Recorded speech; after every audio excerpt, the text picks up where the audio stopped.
Hello everyone, my name is Tejashri Kashinath Jadhav.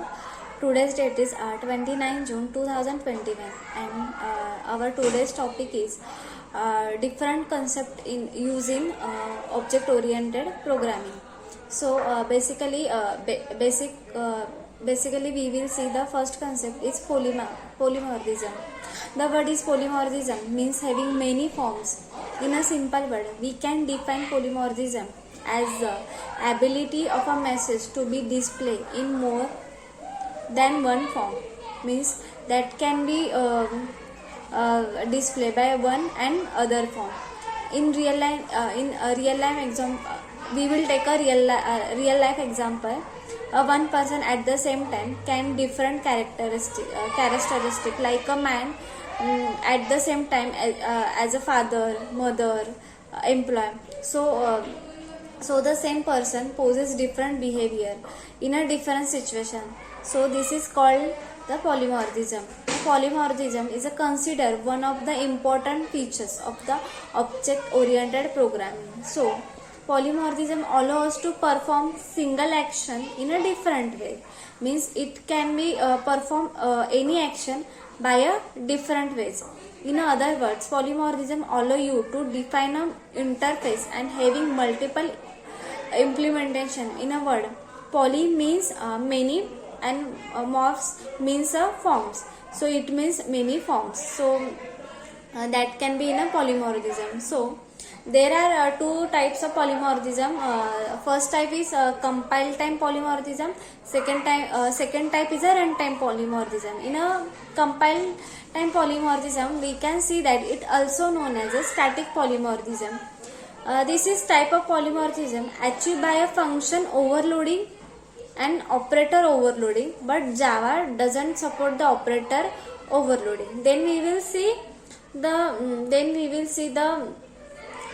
method overloading when the multiple function with the same name but different parameter, these function are said to be overloaded. Means we take one example, public void add. Public void add int a comma int b, and second one we take same method, public void add, and but take different parameters like int a, string take name int c.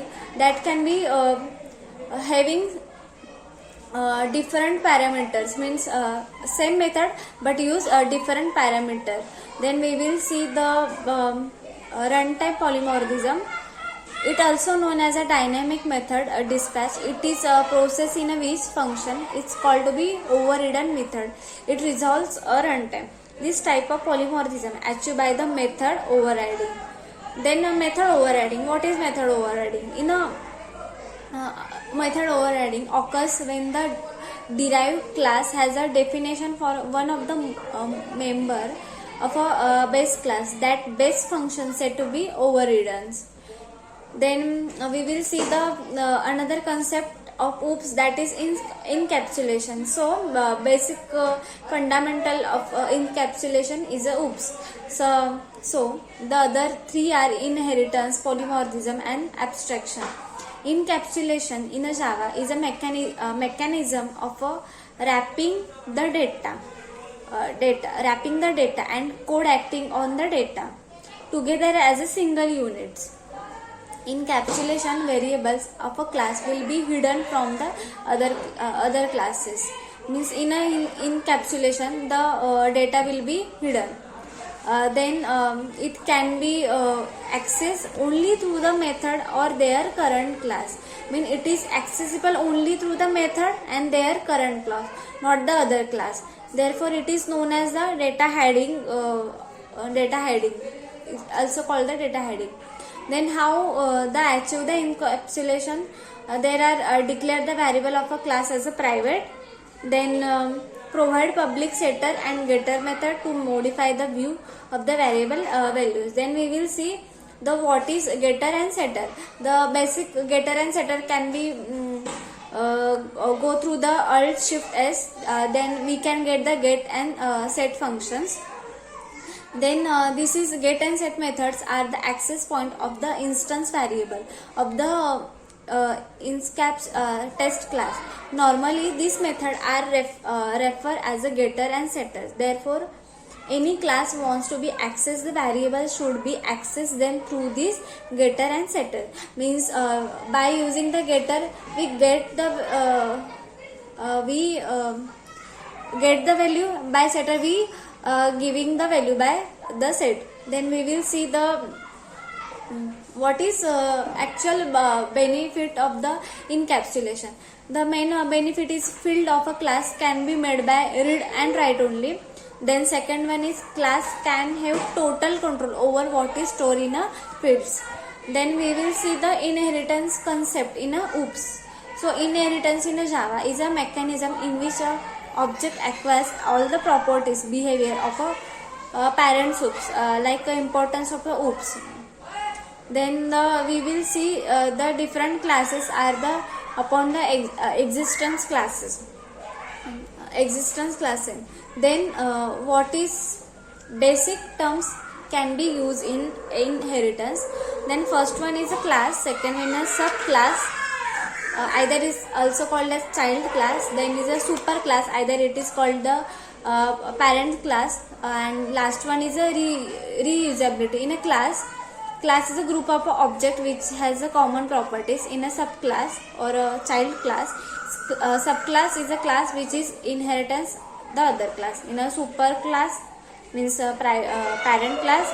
Super class is the class form where a subclass inherits the features. In a reusability, as the name specifies, reusability is a mechanism which is facilities to reuse the fields and methods of the existing class. Then we will use the extend keywords. Extend keywords in a syntax of the inheritance. Extend means is extend by the first and second method information. Indicates that you making a new class derives from a existing class. The meaning of extend is increase to the functionality. Then the types of inheritance, first one is multiple inheritance and multi-level inheritance.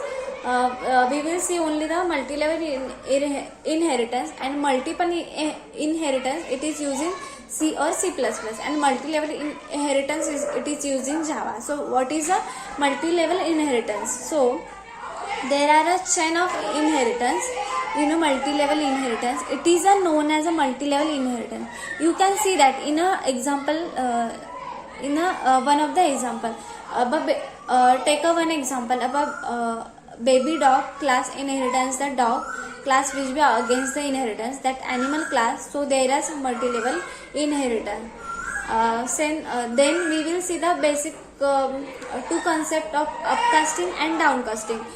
If we already see the what is a typecasting. In a typecasting we forcefully convert the data. Means we will take a one example int it using double, then it forcefully converted to using the int word in a bracket. So it is also called that's conversation is called as a typecasting. In a upcasting we will see that upcasting and downcasting we will see that is the type of object oriented programming language.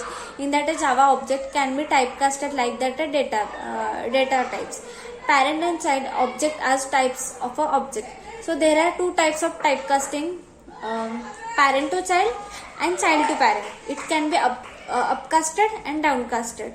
Then we will see the constructor in a Java.